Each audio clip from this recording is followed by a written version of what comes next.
This is Luke Paulson, the Catholic Conservative, and welcome to the news of the week for June 21st, 2025. And if you enjoy these videos, do not forget to like, comment, and most importantly, subscribe for more. And happy summer solstice.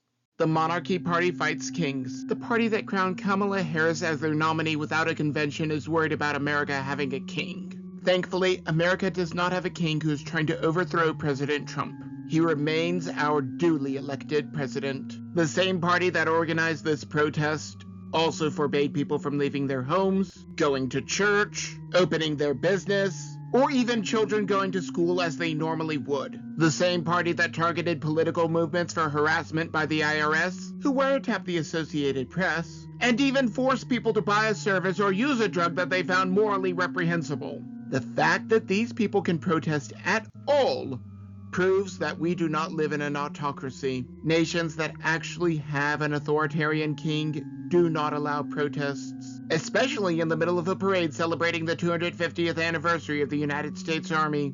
If these people were just protesting, I might just do the right thing and ignore them. However, not only were they armed with bricks which were brought in, but they were getting paid both to protest and to collect signatures. These people were not protesters.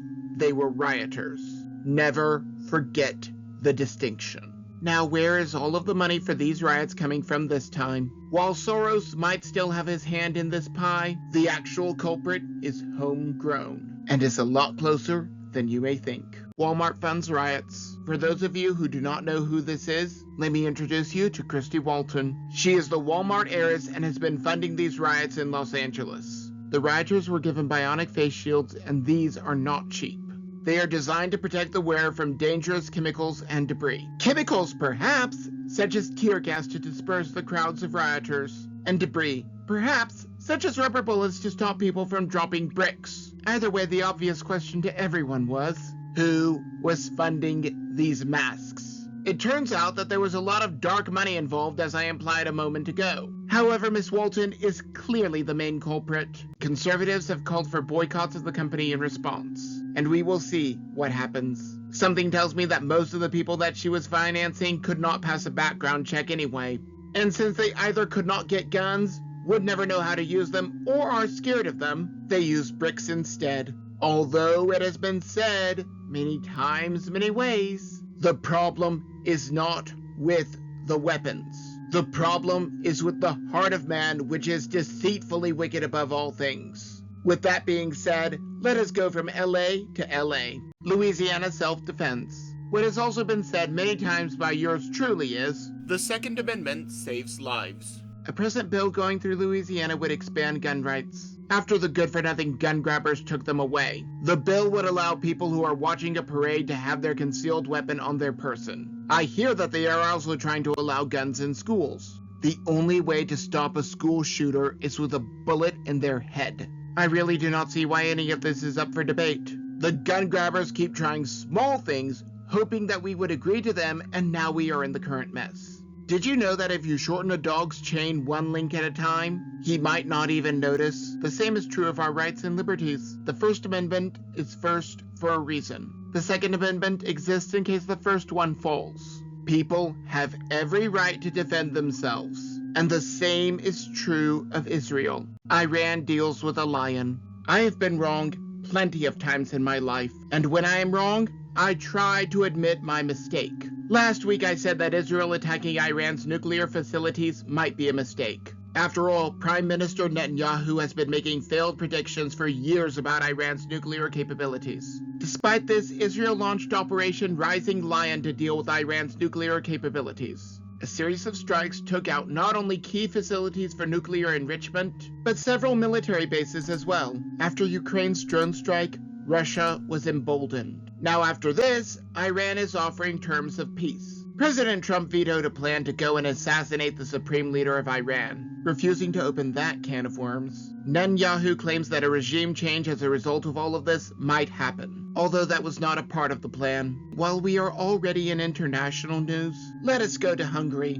Hungary fights Sodomy. Viktor Orban is the Prime Minister of Hungary, and he is in the news this week. I honestly would have never heard of this man, but a political cartoonist portrayed him as something that he was not, and it caught my interest. Now, after a brief search online, I found that while Hungary is no bastion of freedom and liberty, it is certainly not a totalitarian regime. It seems to fall more along the lines of a corrupt oligarchy that always happens when rich people take the reins of power. We have been heading down that road in America for decades now. However, at the same time, if you believe that dark money is only coming from one side of the aisle, I got some oceanfront property in Arizona. From my front porch you can see the sea. Now with that out of the way, let me tell you about why Orbán is in the news. His party is pushing to make pride parades illegal in Hungary. And to that, I only have one thing to say.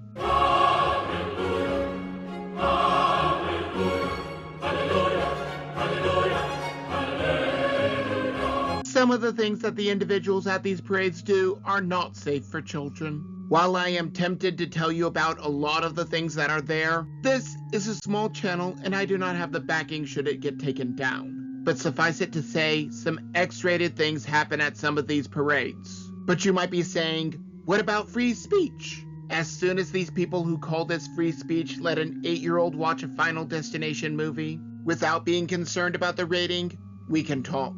No, I am not comparing apples to oranges. The things at these parades are not safe for the eyes of children, and these parades are designed to attract children. Moving on, there's one part that may be problematic. Orbán supposedly wants to use facial recognition to find out who went there. I do not know if this is only for the performers or for everyone involved. Either way, that might be a step too far. You have to stand on principle, or you will fall for anything. As such, I bring you back to America to look at the border. Clearing the whistleblower, border agent Aaron Vecchi was targeted by his office for working with James O'Keefe after he saw a report that children were being brought into America without the proper paperwork.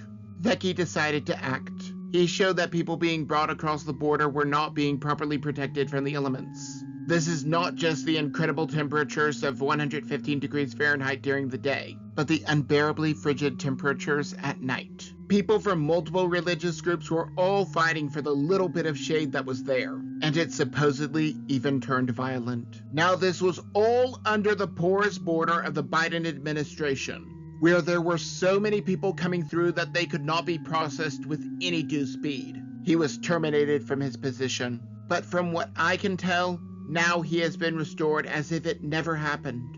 Those who brought these phony charges will never be prosecuted for their crimes. But that is the sad flaw of our corrupt justice system. Now, while some people are just fired for disagreeing, sometimes more drastic action is taken. Never disagree with Democrats. In Minnesota, Democrat Senator Melissa Hortman was shot in her own home, and Ms. Hortman is now dead because of this killer. As to what led to her assassination, we may never know, even though the man is in custody. Again, I choose not to include the names of these people in my commentary. However, something that I found interesting was that she recently broke with the Democratic Party on a major issue.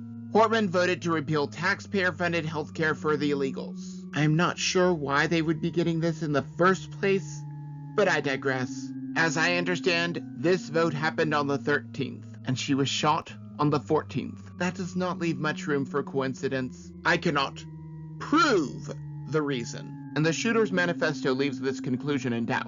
But anyone can write a manifesto to throw off law enforcement, or it was planted to throw off suspicion by the actual threats. There were even flyers for the No Kings riot in his car. I suppose that I am just asking questions. All of this to say nothing of Governor Tim Walz, who almost became the vice president, calling for bullying and violence. Let me see. Am I forgetting anything? Oh, right. The killer was on the governor's payroll. Democrats cannot vote their conscience apart from their team for fear for their own lives. Even if their lives were not at risk, they will still self-censor. A controversial study. I tried to follow the science and it got me nowhere. Then I started following who was paying the scientists. And now everything makes sense. Scientists are not unbiased observers of reality. It is how they make money to pay their bills. As such, there is an incentive for the results to match the worldview of whoever is funding the research. And at first, the researchers in the study did not want their results made public. So what was the study? There was a long-term study looking at children who took puberty blockers. The children were given these drugs that are already known to have very dangerous side effects. Then the children were re-examined years later. The researchers wanted to learn if the children were more mentally stable years later. They looked at things such as depression and the like and found no change. This is because all of this is not getting to the root cause of their problems. That is what the medical industrial complex does. Take Tylenol, for example. If you take this pill for a headache, all it does is block the pain. It does nothing to address the root cause of the pain. It is the same thing with so-called gender-affirming care. Instead of giving the child hormones that fit the perceived sex, we could give the child hormones that match the actual sex. This study comes right on the heels of a major Supreme Court decision, where 6 justices have decided to protect children. Puberty blockers banned. The Supreme Court, in its 6-3 decision, has upheld a Tennessee ban on puberty blockers, as well as so-called gender-affirming care. And once again, there is only one thing to say. Hallelujah, hallelujah, hallelujah, hallelujah, hallelujah. This is a huge win. Not just for Tennessee, but for the rest of the nation as well. We continually see courts use higher courts' rulings as precedents when making their decisions. Now, the ruling of any court can be overturned by another court, just as any legislation or executive order can be overturned. But for now, these children are protected. As I mentioned a moment ago, not only do these drugs have a lot of dangerous side effects, but they also do not address the root cause. The root cause is psychological, not physical. These kids need therapy to address the underlying issues of their depression. After all, most kids, if they do not get this gender-affirming care, actually grow out of it, just like tomboys. Maybe I'm just blowing smoke. Maybe I'm completely off my rocker, but that is just my opinion. And do not forget to like, comment, and most importantly, subscribe for more. But before you go, on the left I have last week's video, but you may also enjoy the video on the right.